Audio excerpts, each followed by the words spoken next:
Well, Oklahoma has long been known for its golden waves of grain, but a developing industry in the state has some farmers' fields taking on a bit of a brighter palette.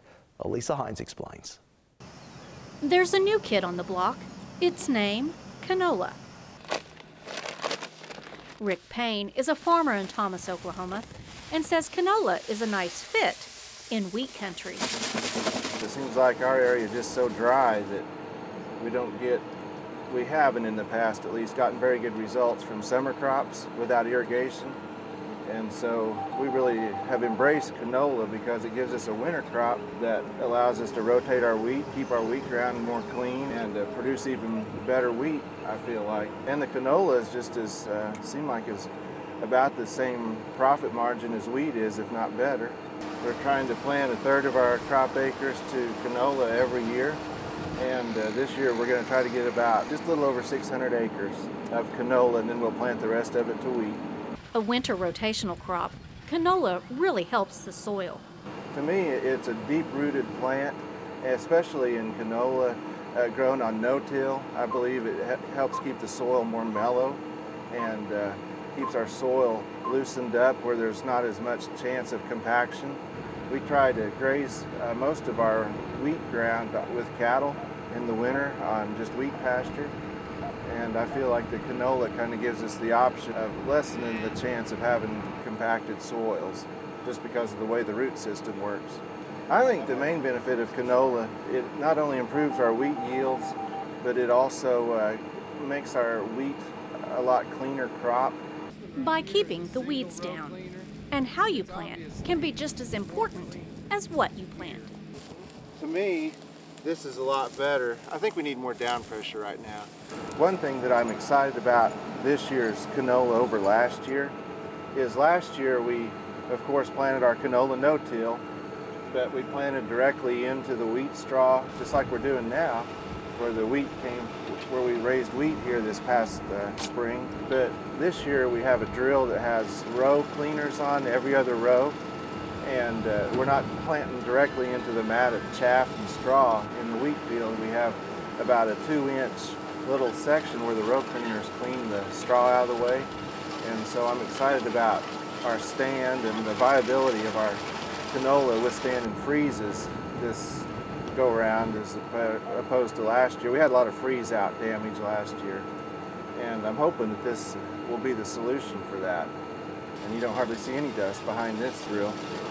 While Rick knows what he's doing, raising canola, for many farmers, a little education is needed. That turned out to be ideal. Heath Sanders is with the Producers Cooperative Oil Mill in Oklahoma City and says they hope to grow the industry by educating farmers. We had great participation. I saw a lot of new faces that I'd never seen before. I've seen some veteran canola producers that had come to just learn more about production and what they can do to increase production. When we first started putting on these meetings, we just didn't get near the attendance as we get today. And so everybody's real excited about canola in Oklahoma and the Great Plains, and I think you're going to continue to see that.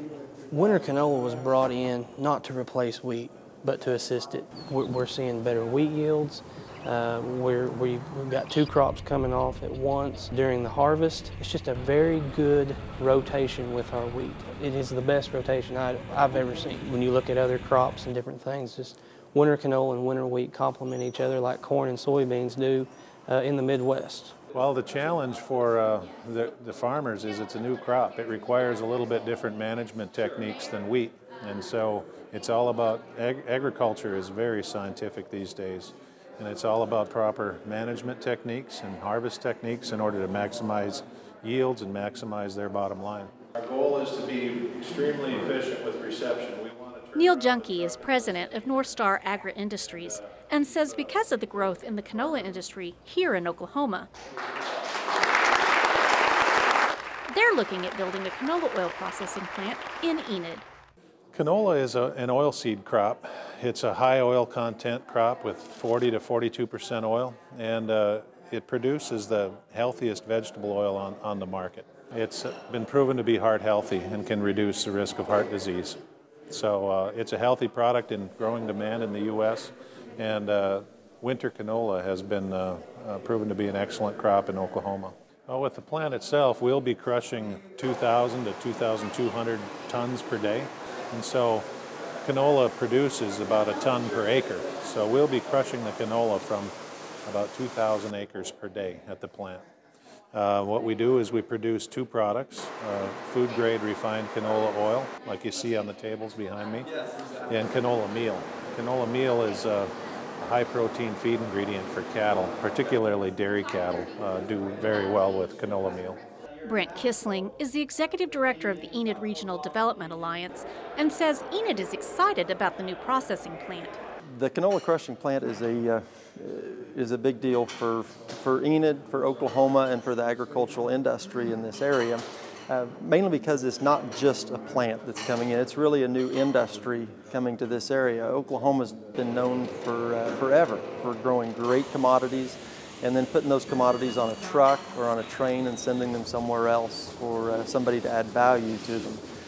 With this announcement from North Star Agri Industries to locate a processing facility here, we'll now be able to add value to that commodity, and instead of selling a seed, we're selling canola meal and canola oil. And for producers like Rick, I'm looking forward to it. I do think that it will increase the canola price because some of our canola, or for the most part, I think had to be shipped to Kansas to be crushed, and if we could have that in Oklahoma, not only have more jobs, but our product to be used locally and cut down on the freight.